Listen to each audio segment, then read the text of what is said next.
Welcome to the wolfandowl podcast with me, romeshranganathan. And I, Tom Davis. Now, if you're watching, which most of you are, very exciting times because after last week's episode, Tom was issued the challenge of choosing a top for both him and myself. Yep. And I've got to say, he's absolutely smashed it. I've got to say, well, you thought it was going to be a comedy top, didn't you? I thought you were going to stitch me up, yeah. I'm not that guy. I wanted to buy you something that I wanted to feel like really nice. You could feel that feels like my arms around you when you're wearing it. It feels like such a vibe. Yeah. And look at you with it unbuttoned down. I know, yeah. I've gone for a little bit of a move. You look like the Do you know how I feel like? the guy that gets told off in the art shop in Beverly Hills Cop. Yeah. Or Gary Bushy in Point Break. When he Oh goes yeah, undercover. nice. Yeah. You look really good. Yeah.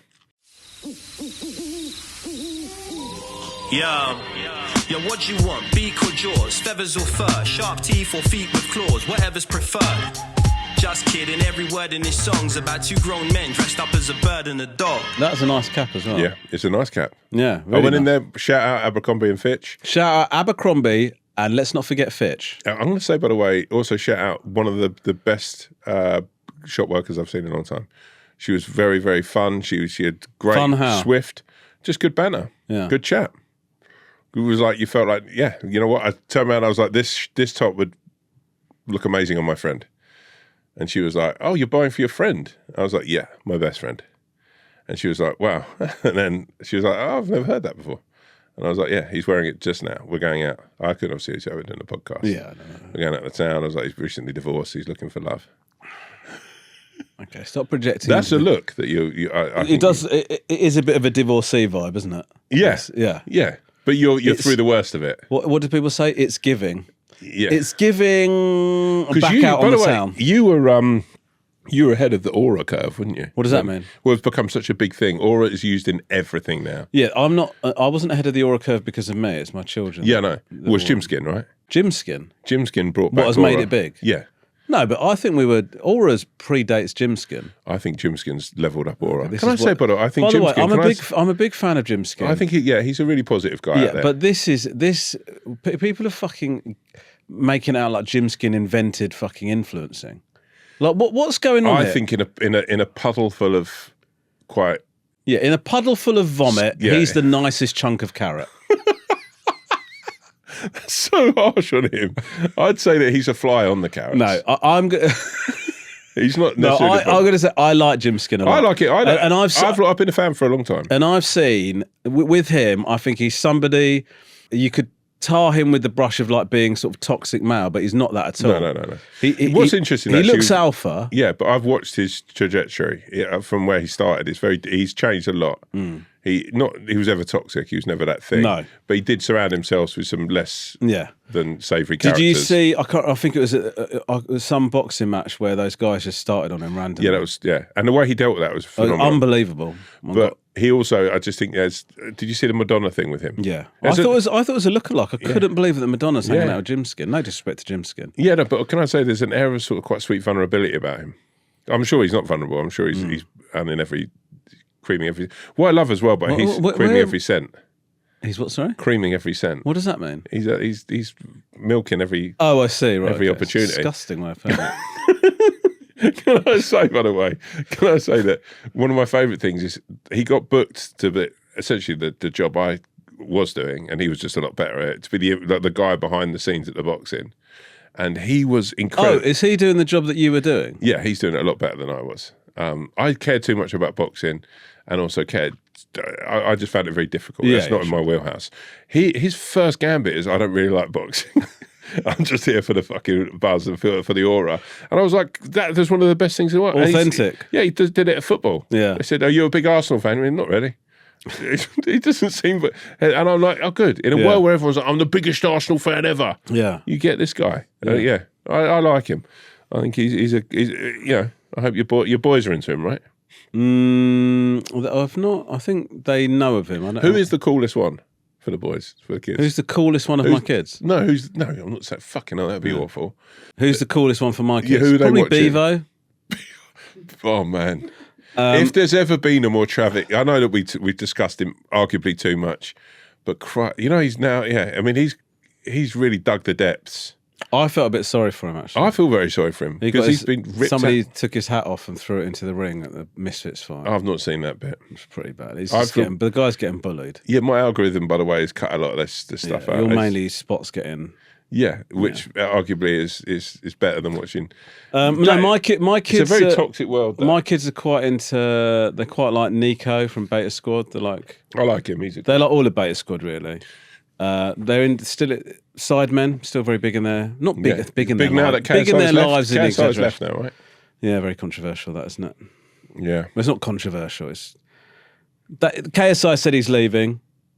Sidemen issued a statement saying, "We're not sure. We were hoping that we could do like a big goodbye thing. That didn't happen. This has kind of slightly blindsided us." Then there's a bit of confusion now because KSI said, "I want to spend more time with my family." And then he did another interview saying he wants to be the new Mr. Beast or whatever, or he's aiming for his number of followers and stuff.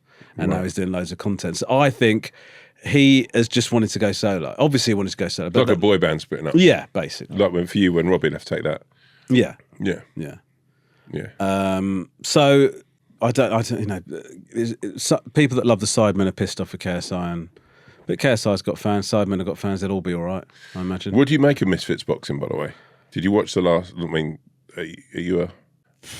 I think it. By the way, I don't think it should be called Misfits Boxing. Why? Because I think it's as far away from boxing as you could possibly. I think, by the way, it's great entertainment. I think in the world of WWE and wacky stuff happening, there's an element of the showmanship of it. I go, fair enough. But I think it's actually quite a. I think it's derogatory almost to sort of like boxing is one of the most elite sports that you can do. I think knowing a number of boxers and the things that boxers put themselves through to become a boxer. I actually think weirdly KSI and Tommy Fury and Eddie Hall, the people who take it. I thought the last show was almost like, oh, this is almost hit the lowest ebb of what Misfits could be as an air of like this is boxing, because I think that actually, to be fair, actually some of the events before almost looked like, oh, actually no, they're training, they're taking it seriously. Yeah, and then it's like, oh no, this is gone. I do agree with you, and I think that it's a bit of a circus, that whole Misfits thing. Yeah, and also you're seeing it. Like I watched. Sorry to bring Beaver up again, but I saw a video of him hanging around that event. Yeah, and he was just basically whoring himself out on the camera going, I'll fight anybody. And they were going, who do you want to fight? And he goes like, look, I'll start shouting people out when I'm like my shoulders sorted out. And now it's become an avenue for influencers to have a payday, right? So there's all these kind of fake little beasts being set up. And boxing is a really hard sport. And so there's an argument that Misfits is kind of undermining that or making it a little bit of a laughing stock. My counter argument to that would be that football's really hard, and footballers put themselves through a lot to get to professional football, and people aren't saying the same things about Soccer Aid as they're saying about Misfits Boxing. Do you know what I mean? And like the Sidemen do a charity match, and nobody says these same things about. So I feel like it's slightly double standards. I think the difference is what boxing is as a physical sport. I think the fact of punching someone in the head has made to knock them, not to quote fucking boxers I've heard, but to deem someone unconscious, knock someone out, is once you start fucking about with that stuff, like boxing it's more potentially dangerous. Yeah, football of messing around at football and you're going to realise quite quickly that you're not as good as a professional, whatever. But I think boxing, if you go into it and you're half baked and you don't really care, I think there could be a real big miss of it. Something bad can happen. Yeah, I think the other thing, and is also this calling out and trying to this whole sort of bevo there, going, I'll fight anyone, and you see this whole. And the other thing is like I think the thing that slightly muddied it is that when people watch Soccer Aid, nobody is asking anybody in the world of football what they thought of the Soccer Aid match, right? No. Whereas in boxing, Misfits has for some reason become legitimised to the point where boxing trainers and fighters have been asked, what do you think about the Misfits event? Which is kind of insulting to them, because it's like going, oh, this little sideshow thing, can we have your take on it? I think that's a bit mad. The thing I think is actually the boxing itself is, I think when you've got a situation where two people are having a body hits only competition, Yeah, I know. which is what happens in, don't hit the face, you're not allowed to hit the face, which becomes slightly ridiculous. You've almost got to lean into the ridiculous. And I think then it becomes something that's more WWE, and then it's entertainment. And if I'm honest with you, I sat and watched it. I thought, Jordan McGann was incredible to big the fight up and spend the whole week just, building this whole thing up, and actually took it kind of for what it is. I'll play the bad guy. Rapper / influencer Jordan McCann had a fight with Ibiza final. Yeah, but what the fuck is going on? But then you lean into the ridiculous, right? Right. So you're saying... I'm saying to give it... Because that's so far that way. Yeah. But what my point was, when it started and you KSI to whatever you thought of him as a boxer, or even Jake Paul... But they take it seriously. Yeah, that's what I mean. And Tommy Fury, they were people... Eddie Hall, and I love Eddie Hall. They're out training, right? And but then this last event was seemingly like, this is what I mean about... Jordan McGann took it for what it was. And also, I kind of found it quite hilarious, his rant against influencers. Yeah. And he was like on a one-man crusade to take down influencers. And I was like, that's a battle I can get with. Yeah. But I felt that his way to, and to be fair to him, even Big Stacks, I'm not a big fan of Big Stacks, but I'm like, it was like WWE. It was like this whole thing is played up to the cameras, because it doesn't really matter about the fight and actually what the fight includes, because you've got a battle here that is done with body shots only. Yeah. So no one's really here to watch great boxing. That's never been a case. So hold on. So which bits were body shots only? This Big Stacks fight was body shots only. Fine. You couldn't hit in the face. Right. Because essentially what you're paying for is a fight in Weatherspoons. There's no... Yeah. Aside the Tommy Fury and Eddie Hall fight, which was as close as you get to an actual fight, and I thought Eddie had trained well, and Tommy used the ring well. I thought at least that was, this is a boxing fight. This is a fight. Everything below that felt slightly just a bit whack. Yeah. And then you go, well, then make it whack. That's what it is. It's just silly. It's just you're there to see big characters, and they're all big characters, face off and be silly. But I think if you're actually having the fact that someone could whack someone in the head and it go wrong, that's where it starts getting a bit of a weird thing. Yeah. I thought it was mad. But look, if Misfits are interested in me, who would you want to fight most? I don't want to fight anybody. Misfits? No, come on, there must be someone. No, I've got no desire to fight anybody. Come on. I know you want a Misfits. You want a Misfits fight.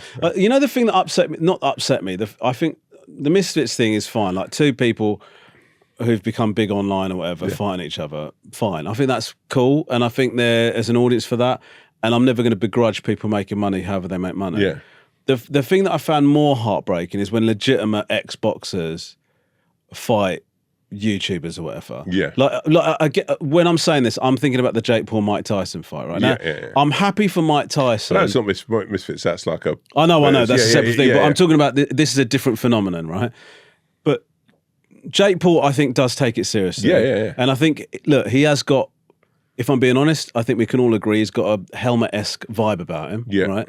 But he worked hard at trying to train to be a boxer, admittedly, with the resources and time that most people wouldn't have to do that, right? Yeah.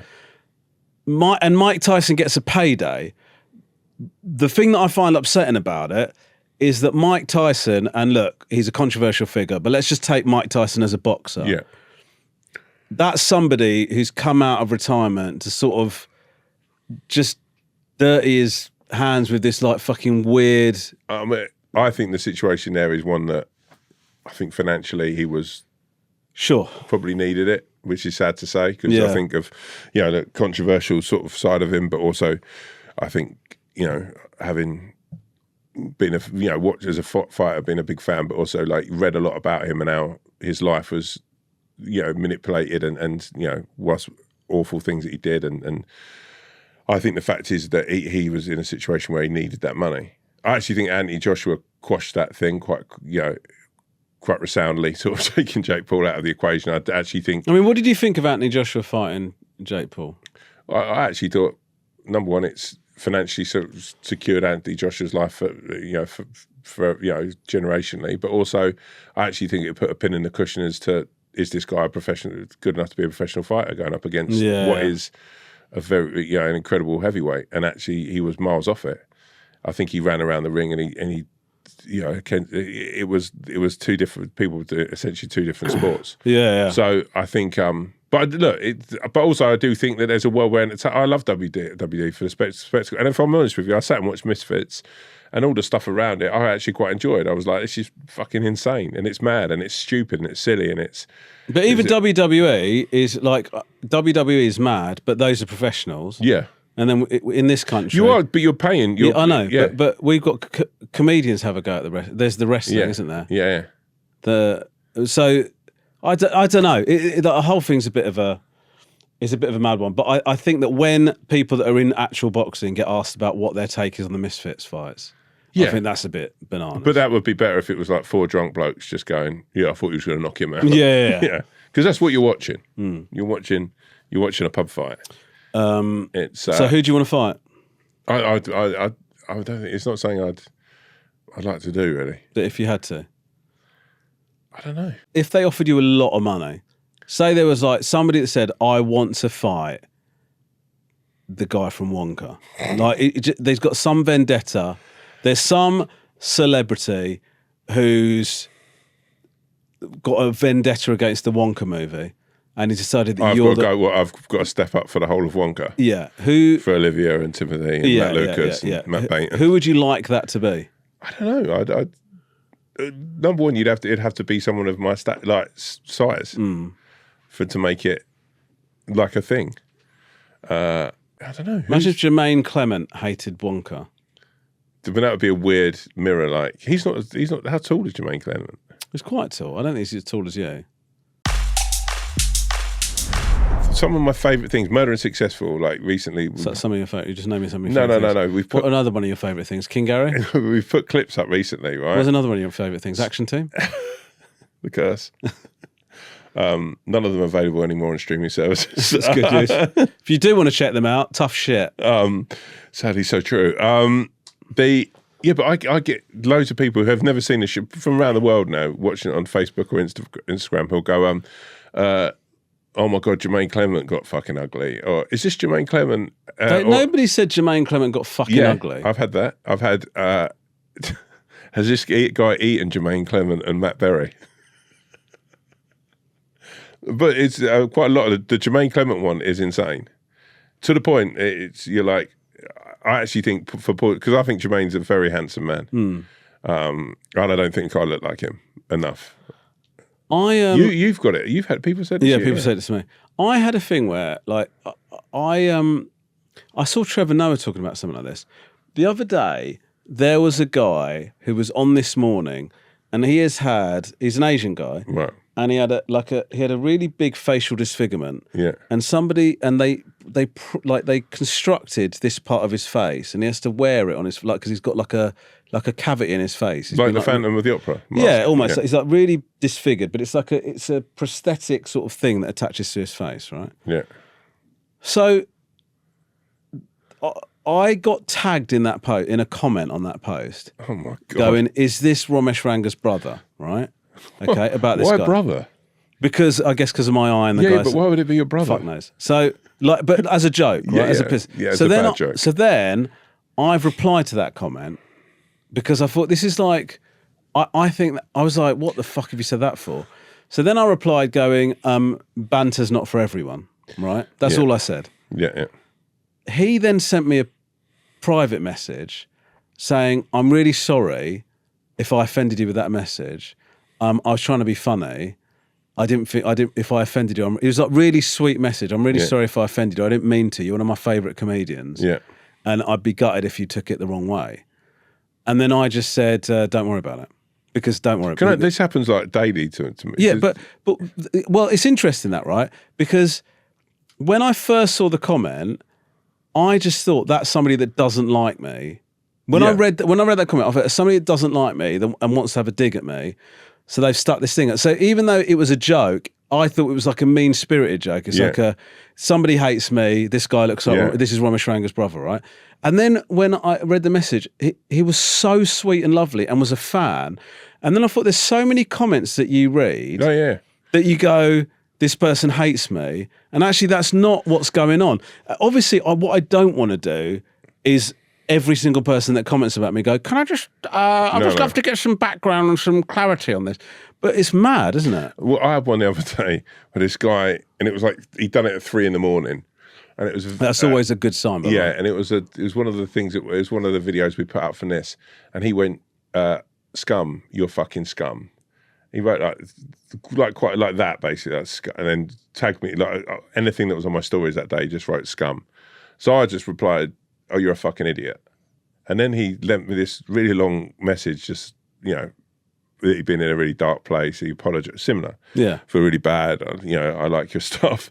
What had you said that made him say that? What was the clip? Do you remember? I can't remember what the clip was. But it was very like, I don't know if there was something else going on. He was very angry. Do you know what I mean? And then I was like, and he was like, look, I was like, bro, like, whatever. Do you know what I mean? Like, he's like, I don't remember sending that. I've been in a bit of a bad place, and I'm not going to get into the personal sort of side of this for him. But you know, when you're like, you look at that and you think, oh, he's just had a reaction to something he's seen. And animosity and anger is the way that he's dealt with it. And if I'm honest with you, I was like, I woke up to that, and it's like, I'm getting ready to go to school and someone's calling you a scum. And you're like, so I'm like, you're a fucking idiot. Yeah. You know, I'm like, because I'm like, it's... Well, you don't know the context of it being sent to you, so then you're like, fuck you, basically. Yeah, but also I'm like, if someone said something that you can, you know, that's banter or something you can be misconstrued, it's very hard to misconstrue being called scum or a scumbag. So anyway, and then so then I was like, look, man, I messaged you. I was like, I'm sorry to say you've been through a bad time, but so you know, this stuff, everything resonates. Everything has we all have to be culpable of stuff. You know what I mean? People say stuff and it can be misconstrued. That's the danger of the world we live in now with social media. I know we go on about this and people talk about it all the time, but it's destructive. It's a really destructive tool to constantly, even when you get nice things, you can misconstrue that, or you can overly inflate your own ego or whatever. Yeah. It's a very dangerous tool to have, and I think, and the weirdest one I think I actually see now, and I know it's like a great, the age limit being changed.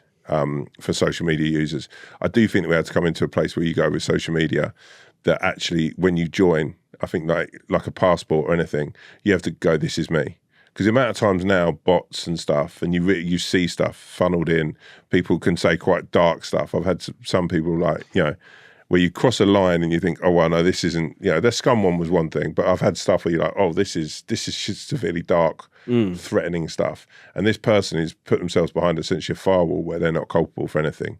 But that stuff has, for me or for whoever gets sent this stuff, and that's not just about where we're in the public eye, that's about people in everyday life who have people animosity or threats or any kind of fucking weird sexual deviant, and those people aren't culpable for that. And I think there's got to be a time, I don't know why we've gone on this as a rant, but there has to be a thing sad. where we're picking that up and no, I totally agree with you. I think people send these comments and they think that the people that they're tagging or whatever aren't. I mean, that guy that I'm talking about, he thought he was making a funny joke. Yeah. Right. So I'm not really. This is not the same thing.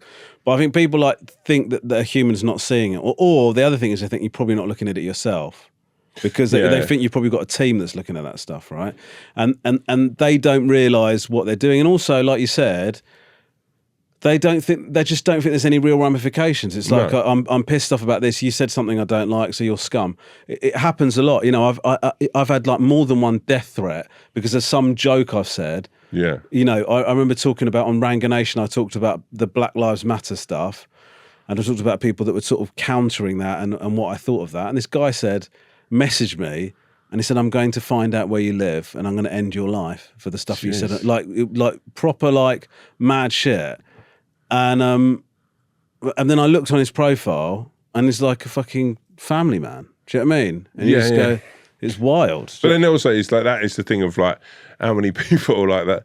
When I read those and you look into someone, or you just look at their profile, because what the fuck is that about? That's so angry. Like, and you look at and seemingly they're in quite a normal life, or they've got like, pictures of them and their cats or their dogs, and you're like, but what is the anger? And this is the mad thing, right? I don't know why I've just started. Have you seen The Mother of All Cons yet? No. Oh my God. What's best. It's on iPlayer. It's the best documentary I've watched in 5 years. Asian Provocateur.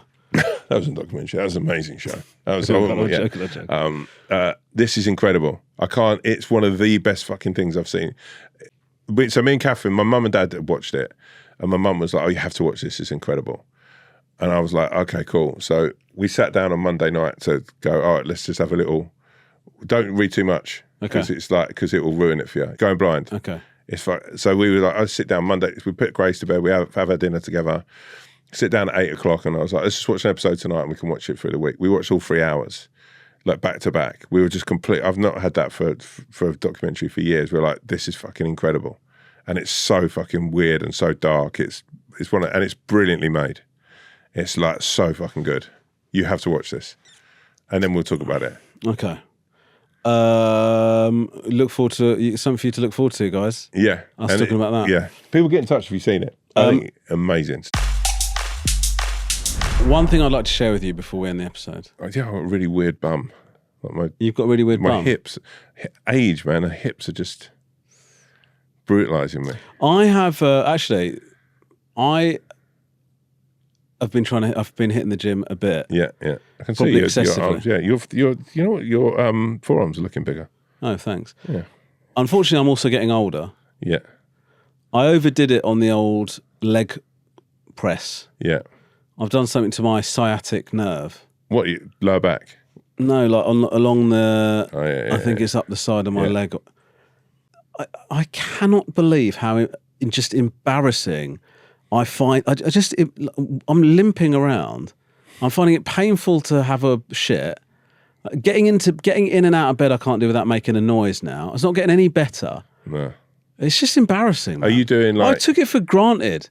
Yeah, when you could do exercise and it wouldn't have a long. We've all done. Oh my Guts been hanging out the bottom. There's another thing. Yeah, mate, it's the savage. Some of those aging. By the way, I was watching a thing, and Stan the man, was telling me that at our age, the 3 or 4 sets of 10, 12 is not the way to go. What's the way to go? 2 sets to your max. Like do 2 sets to 2 sets of your max weight. Yeah. See as far as you can go, whether that's 6 to 10 or whatever, and then go 20% down in weights, and then do the same thing. Because that's 4 sets you're talking about now. No, you do 2. So you go 1 set of your max weight. Yeah. So I don't know, whatever your what do you whatever do the maximum with? Is on the machine. Okay. Whatever the biggest dumbbell. Yeah. So when you're doing your arm curls, what's the biggest? Where are you doing your hammer curls? You're doing like 50 kg. Yeah, 50 curls, probably right? 50 kg. Yeah. So you do 6, and then you drop it by 20%. Yeah.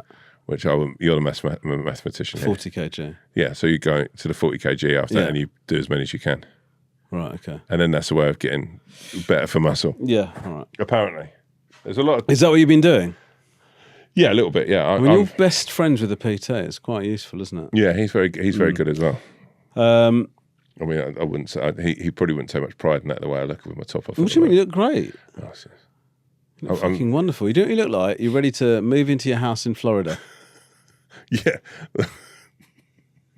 In Cocoon. The old man in Cocoon. Oh, you see there's a younger man who just moved in? Tall feller. Must be about 55. Bit of a young and some fresh meat done moved in. He must be, he got himself a world cut 94 cap on. Looking forward to being all over that. Like biscuits on gravy. Okay, Tom, it's about that time. Dalton Creepy was a young boy who had aspirations of incredible things. Mm-hmm. When people would turn to Dalton Creepy and say, Dalton, what do you want to do? He's like, I want to be an astronaut. I want to fly to the moon. Everyone said, Dalton Creepy, you have got some dreams, son, but dreams are above your expectations. Mm-hmm. But Dalton never ever wanted to give up on his dream. So when he left school, he'd hang around NASA and all the other space places. And people would turn around and say, what are you doing here, son? And Dalton Creepy would be, I want to be an astronaut. I want to go to the moon. Mm-hmm. And they were like, you don't just become an astronaut overnight. So Dalton got himself a job cleaning at NASA. And he cleaned for all the astronauts. And he helped feed the dogs and the monkeys that would go up in the spaceship. And he turned to the monkeys, and the monkeys would be leaping about. And he was like, how comes that damn monkey going to space, but I can't? And they're, well, Dalton Creepy, you're got to be just about as stupid as a monkey if you think we're going to send you up in a spaceship. Dalton Creepy is heartbroken by this. slowly but surely, Dalton Creepy stopped dreaming about going to the moon. People asked what Dalton Creepy wanted out of life after that, and he said, "Car, it would sure be great to see the Mets win the World Series." Aspirations started to fade away too. And before he knew it, Dalton Creepy was just a cleaner at NASA. And when people asked about what he wanted to do in the future, he was like, well, I'm just about lucky enough to get this job. And then came a shiny day. One of the astronauts flying to the moon. I'm looking forward to this twist. In a group of 6 got a tummy bug. Everyone was turning around going, we need 6 people to fly this goddamn spaceship up to the moon. Everyone was like, we ain't got no 6th man around. Nobody knows enough about spaceships. And Dalton Creepy said, I know about spaceships. Goddamn hell heck, I cleaned them every day for the last 25 years. Everyone started laughing. Someone said, oh, God, Dalton, you got to be about as stupid as a monkey. Think we're gonna send you up to space? And Dalton said, I ain't as stupid as a monkey, but goddamn, I know how to clean a spaceship. So they gave Dalton a spacesuit and a helmet. And said, well, on your head be it. And all the astronauts went, God, you're not going to send up Dalton. He's just a cleaner. But halfway up to the moon, things were really messy. And people were like, God damn, where's that goddamn cleaner? I said, ain't you seen?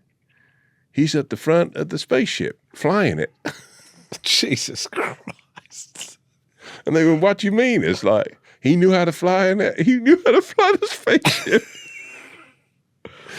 Turns out every day that Dalton had been there, he'd been watching the monkey.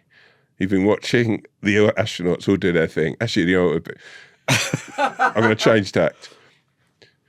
On the way up to the moon, the spaceship couldn't be cleaner.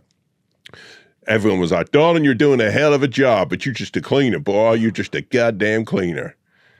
On the way back to Earth, all of the astronauts got diarrhea. There was a tummy bug that had sort of like slowly gone around. All of them apart from Dalton, who didn't eat at the staff canteen because he wasn't allowed. As they were flying back, someone was like, God damn, my ass is eating itself. And someone else is like, I'm going to die from this, I surely am. Who's going to drive the spaceship? And Dalton turned around and said, I'll drive it. And they said, how do you know how to drive a spaceship? And he said, well, I spent the last 25 years here watching goddamn monkeys drive a spaceship. And people say I'm as stupid as a monkey, but I can fly a spaceship like one. And when that spaceship came into land, everyone started cheering, as we all do when spaceships land. Everyone was like, that got to be the best landing we ever seen. And the spacemen all came off, and they're like holding their tummies. Oh, God. And they're like, who landed it? That was perfect. And a little voice said, I did. Never give up on your dreams. And that is the story of Dalton Creepy. Okay, and NASA, really good. I mean, NASA are all exclusively recruiting from one very small area in South of America. And Tom, you sort of highlighted the fact that you think the monkeys that went up to space were actually piloting the craft. But a real valuable lesson for us all. Never give up on your dreams, guys. Thank you so much for listening and watching the Wolf and Owl podcast. Please remember to like and subscribe. It does us and you a whole world of favours. Take care. Remember, there's a Dalton Creepy piloting all of us. Never lose your Dalton Creepy. See you for the email special. Hey, friend. Before you go anywhere, I want to thank you for watching this episode of the Wolf and Owl podcast. We've had people telling us that they watch every week, love it, and they still haven't subscribed. They must be crazy. Genuinely crazy. It's free. It costs you nothing. And it actually helps us massively drive more numbers, make the podcast bigger. And the more people who subscribe and follow, the more the show gets put in front of new people who've never heard of it, never seen it, which seemingly is more people than either me or Romesh could ever endeavour. So go and follow and subscribe to the Wolf and Owl on YouTube or Spotify or wherever you get your podcasts. New episodes every Tuesday and Friday. Tuesdays, it's just the two of us putting the world to rights. And on Fridays, we're back with your questions and dilemmas and just all of the chaos that ensues after that. You lunatic. You're as crazy as some of the listeners. We'll see you next Friday for your questions. We'll have a hell of a time. And then we'll be back Tuesday with a new episode. And then Friday, we're back on your questions again. Send your questions and your stories, and we need those stories. Yes, to the we do. wolfandowlpod@gmail.com. I believe you've got that wrong, Tom. Okay, send your questions and stories to wolfowlpod@gmail.com. We genuinely love hearing from you guys. It makes our days a little bit more brighter. See you next time. Okay, he's up with that bit. It's quite aggressive at the end.